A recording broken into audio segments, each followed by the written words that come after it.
నమస్కారం దూరదర్శన్ వార్తలకు స్వాగతం. నేను అక్రమ్ పాషా. ముందుగా ఈరోజు వార్తల్లోని ముఖ్య అంశాలు. డిసెంబర్ నాటికి జీహెచ్ఎంసీ పరిధిలో 85,000 డబుల్ బెడ్రూమ్ ఇల్లు నిర్మిస్తామన్న కేటీఆర్. పేదల చిరకాల స్వప్నం నెరవేర్చడమే ప్రభుత్వ లక్ష్యమని స్పష్టీకరణ. రాష్ట్రంలో అన్ని మున్సిపాలిటీల్లో టాయిలెట్ ఆన్ వీల్స్ ఏర్పాటుకు ప్రభుత్వం చర్యలు.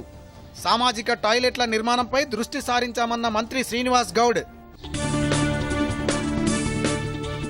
దేశంలో కోవిడ్ రికవరీ రేటు 76.30% పెరిగిందన్న కేంద్రం. గడిచిన 24 గంటల్లో 63,000 మంది ఆసుపత్రుల నుంచి డిశ్చార్జ్ అయినట్లు వెల్లడి. జేఈఈ నీట్ పరీక్షల నిర్వహణను సమర్థించిన కేంద్రం. షెడ్యూలు ప్రకారమే పరీక్షలు జరుగుతాయని కేంద్ర మంత్రి రమేష్ పోఖ్రియాల్ స్పష్టీకరణ. వివరాలు. హైదరాబాద్ నగరంలో డిసెంబర్ నాటికి సుమారు 85,000కు పైగా ఇళ్లను పేదలకు అందిస్తామని పురపాలక శాఖ మంత్రి కె తారక రామారావు చెప్పారు. డబుల్ బెడ్రూమ్ ఇళ్ల నిర్మాణ పథకంపై సమీక్ష నిర్వహించారు. సంగారెడ్డి, రంగారెడ్డి, మేడ్చల్, హైదరాబాద్ జిల్లా కలెక్టర్లతో పాటు జీహెచ్ఎంసీ హౌసింగ్ విభాగం అధికారులు, పురపాలక శాఖ ఉన్నతాధికారులతో ఇళ్ల నిర్మాణ పనులపై చర్చించారు. జీహెచ్ఎంసీ పరిధిలో డబుల్ బెడ్రూమ్ ఇళ్ల నిర్మాణం కొనసాగుతుందని అన్నారు. దేశంలో ఏ మెట్రో నగరంలో లేనంతగా గ్రేటర్ హైదరాబాద్ పరిధిలో డబుల్ బెడ్రూమ్ ఇళ్ల నిర్మాణాన్ని ప్రభుత్వం చేపడుతుందన్నారు. ఇందుకోసం సుమారు 9,700 కోట్ల రూపాయలు కేటాయించినట్లు చెప్పారు. చాలా చోట్ల పనులు తుది దశకు చేరుకున్నాయని, ఈ నేపథ్యంలో తాగునీరు, విద్యుత్, ఇతర మౌలిక వసతుల పనులు వేగవంతం చేయాలని కేటీఆర్ అధికారులను ఆదేశించారు. జేఎన్ఎన్యూఆర్ఎం, వాంబే నిధులతో రాష్ట్రంలో 10,000 ఇళ్లు నిర్మిస్తున్నామన్నారు. నియోజకవర్గానికి 4,000 చొప్పున 24 నియోజకవర్గాలకు 1,00,000 ఇళ్లు అందించే కార్యక్రమం త్వరలోనే ఉంటుందని కేటీఆర్ తెలిపారు.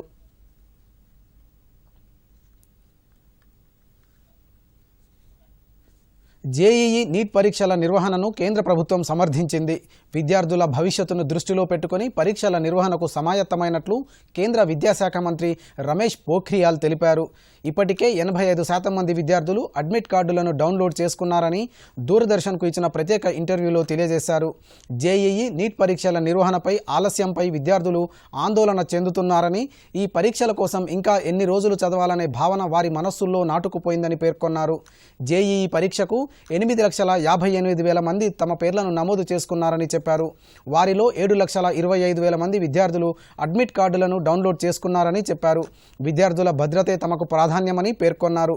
కోవిడ్ నేపథ్యంలో అన్ని ఏర్పాట్లు చేశామన్నారు. अभिभावक इतना परेशान थे कि बच्चा कब तक पढ़ता रहेगा, क्या होगा आखिर, ये इसका तो कोई समय जो है होना चाहिए. हम लोग जब परिस्थितियां थी तो एक बार थोड़ा सा पीछे किया, फिर दूसरी बार पीछे किया, क्योंकि ऐसी परिस्थितियां थी, लोग तैयार भी नहीं थे. आज ही एनटी के जो डीजी ने मुझे सूचना दी, मुझे बहुत खुशी है कि जेईई के जो कुल छात्र थे वो 8.58 लाख छात्रों ने अपना रजिस्ट्रेशन किया था, और उसमें से कल तक 7,25,000 छात्रों ने एडमिट कार्ड को डाउनलोड कर दिया. हम छात्र के साथ हैं, पहले उसकी सुरक्षा, उसके बाद उसकी शिक्षा.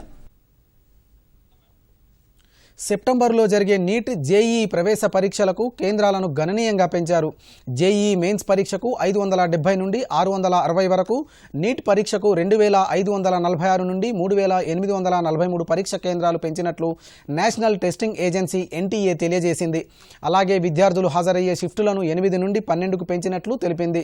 ప్రతి షిఫ్టుకు విద్యార్థులను 132,000 మంది నుండి 85,000కు తగ్గించామని తెలిపింది. ఈ ఏడాది దాదాపు 8,50,000 మంది విద్యార్థులు జేఈఈ మెయిన్స్ పరీక్షకు, సుమారు 16 లక్షల మంది నీట్ పరీక్షకు హాజరవుతున్నారు. పరీక్షా కేంద్రాల్లో విద్యార్థులు భౌతిక దూరం పాటించేలా అన్ని చర్యలు తీసుకుంటున్నట్లు తెలియజేసింది.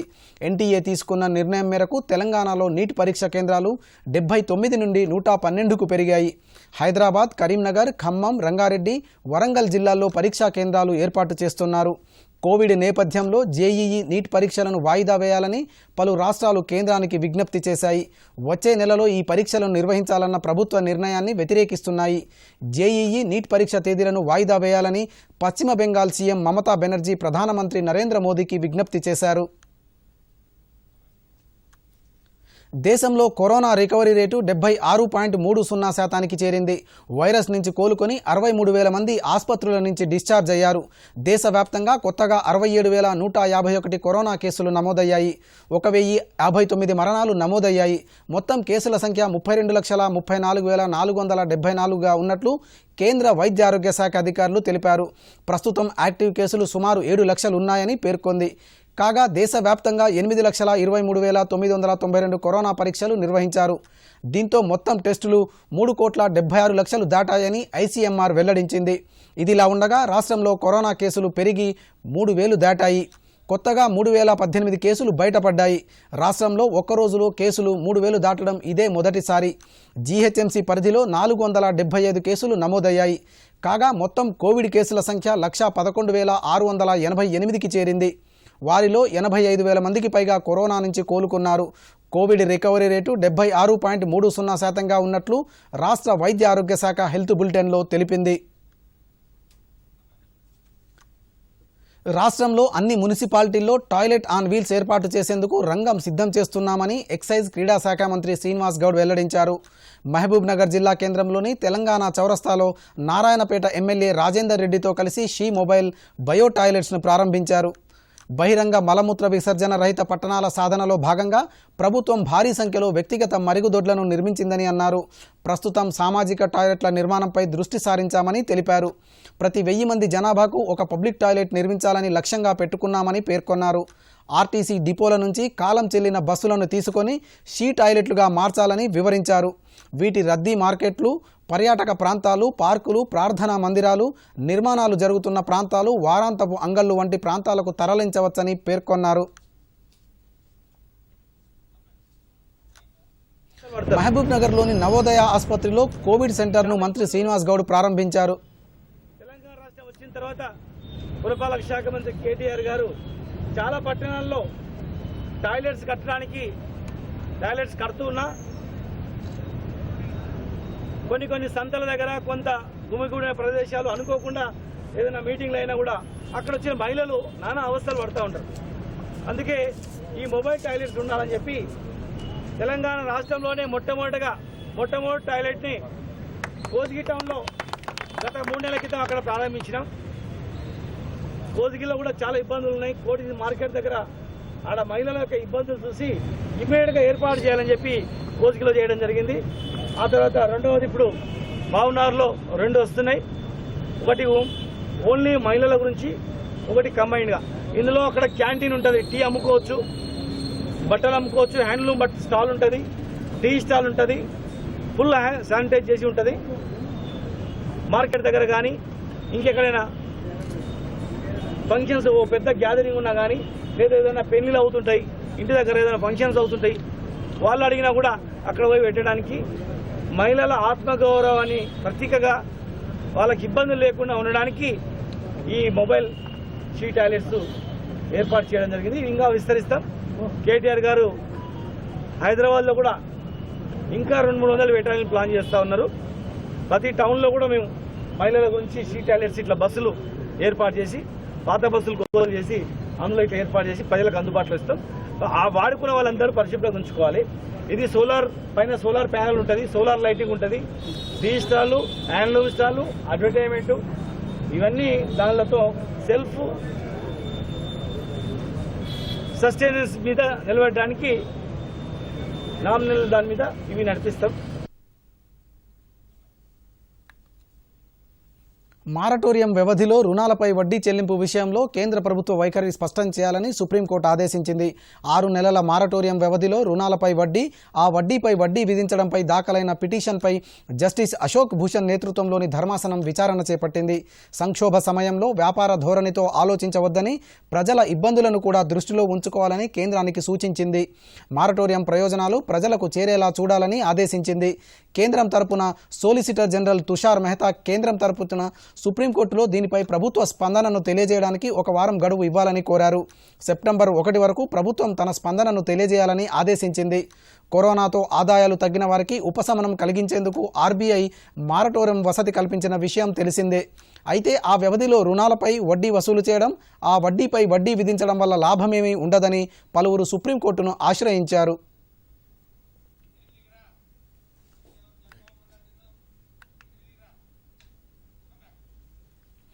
మహబూబ్ నగర్లోని నవోదయ ఆసుపత్రిలో కోవిడ్ సెంటర్ను మంత్రి శ్రీనివాస్ గౌడ్ ప్రారంభించారు.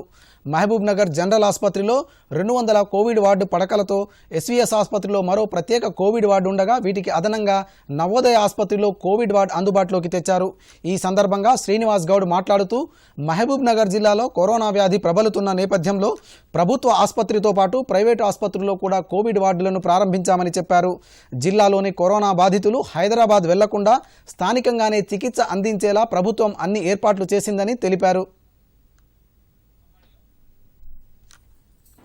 మహబూబ్ నగర్ ప్రభుత్వ ఆసుపత్రిలో దాదాపు 67 వెంటిలేటర్లు, 210 పడకల గదులు, మన బెడ్స్, ఆక్సిజన్ సిలిండర్స్ అన్నీ కూడా ప్రతి బెడ్కి ఏర్పాటు చేసి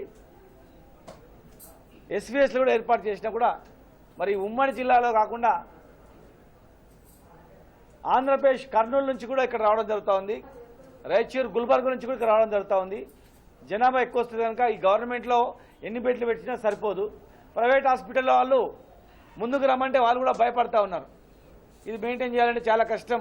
ఇలా పనిచేసే వాళ్ళకి జీతాలు ఎక్కువ ఇవ్వాలి, ల్యాబ్ టెక్నీషియన్ జీతాలు ఎక్కువ ఇవ్వాలి, మెయింటెనెన్స్ చాలా కష్టం కదా అని చెప్పి మరి చాలామందిని అడగడం జరిగింది ఐఎంఏలో వాళ్ళతో. మొన్న సుశ్రుత హాస్పిటల్లో కొద్దిగా ఓపెన్ చేసుకున్నాం.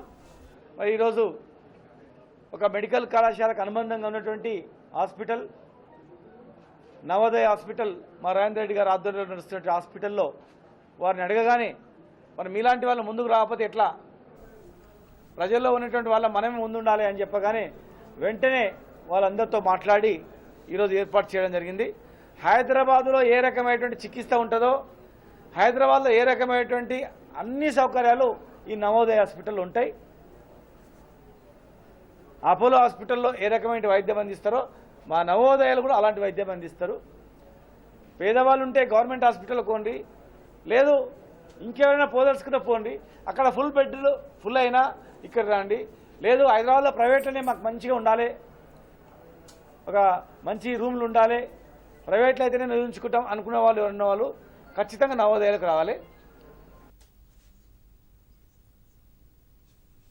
ఏపీ ప్రభుత్వానికి సుప్రీంకోర్టులో చుక్కెదురైంది. పాలనా వికేంద్రీకరణ, సిఆర్డీఏ రద్దు చట్టాలపై ఏపీ హైకోర్టు ఇచ్చిన స్టేట్కో ఉత్తర్వులను రద్దు చేయాలని కోరుతూ ఏపీ ప్రభుత్వం అభ్యర్థన పిటిషన్ను justice Ashok Bhushan, justice R Subhash Reddy, justice M R షాలతో కూడిన త్రిసభ్య ధర్మాసనం తోసిపుచ్చింది.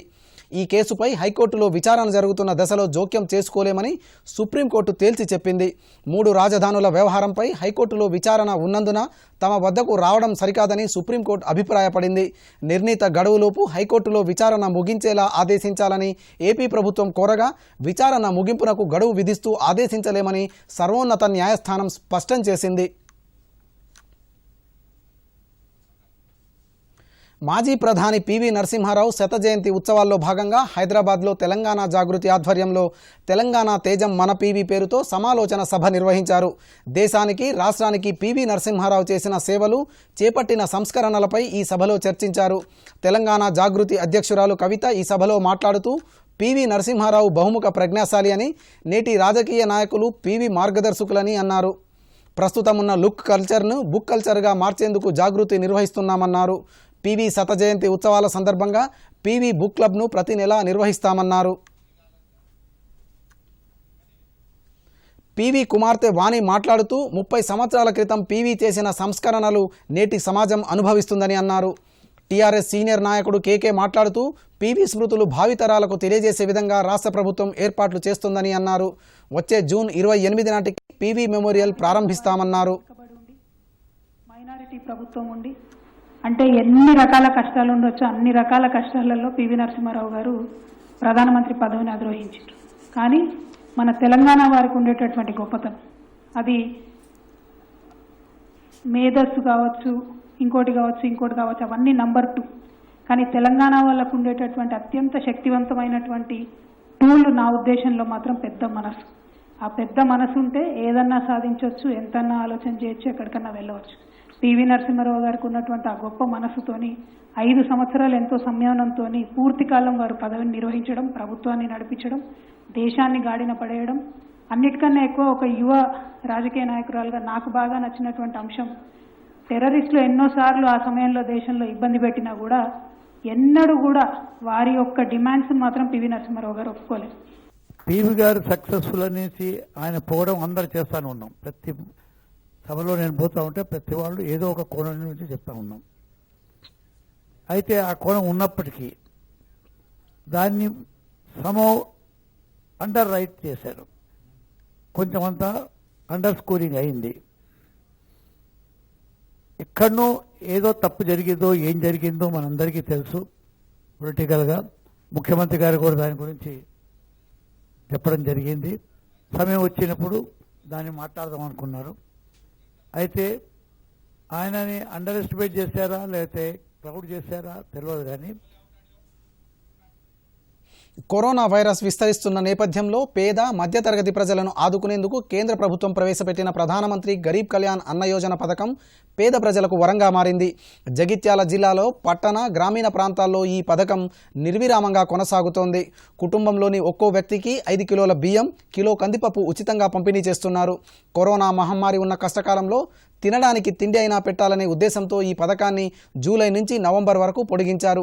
జగిత్యాల వేంపేట గ్రామంలోని చౌకధరల దుకాణంలో 670 మంది లబ్ధిదారులుండగా ఒక్కొక్కరికి 5 కిలోల చొప్పున బియ్యం ఉచితంగా ఇస్తున్నారు. రేషన్ బియ్యం ఉచితంగా లభించడంపై లబ్ధిదారులు సంతోషం వ్యక్తం చేస్తున్నారు. కరోనా కారణంగా పనులు లేక ఆర్థికంగా ఇబ్బంది పడుతున్న తమకు కేంద్రం అండగా నిలుస్తుందన్నారు.